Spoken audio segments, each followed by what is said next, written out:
Здравствуйте, меня зовут Анастасия. На прошлом занятии мы узнали, как нам найти нужный магазин, как совершить покупку. А вот для того, чтобы расплатиться за покупку, нам понадобится знание числительных. Начнем с первого десятка. Повторяйте за мной.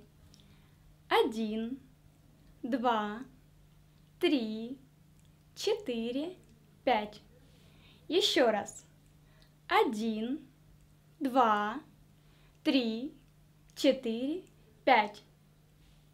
Теперь продолжим до 10. 6, 7, 8, 9, 10. Повторим. 6, 7, 8, 9, 10. Теперь давайте попрактикуемся. Представьте, что вы зашли в продуктовый магазин и хотите купить 1 килограмм апельсинов. Без цифр вам не обойтись. Вы говорите продавцу: 1 килограмм апельсинов, пожалуйста. 1 килограмм апельсинов. Затем вы решили купить 2 килограмма яблок. Окончания изменились. 2 килограмма яблок, пожалуйста. 2 килограмма яблок. 1, 5, 6, 7, 8, 9, 10 килограмм.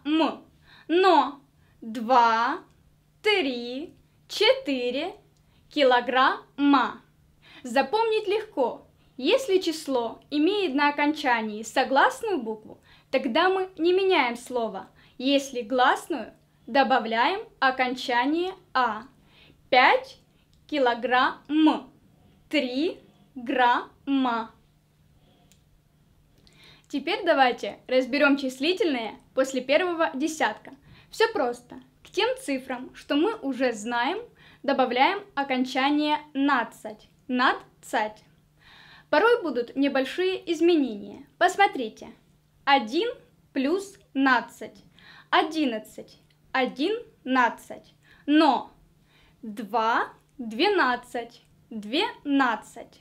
3 13. 13. 4 14. 14. 5 15. 15. 6 16. 16, 7, 17, 17, 8, 18, 18, 9, 19, 19.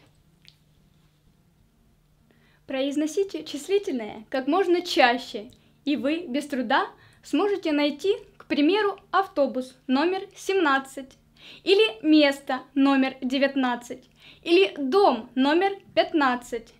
Заходите на наш сайт www.learnwithgirls.com и закрепляйте числительные. Дальше больше. До встречи!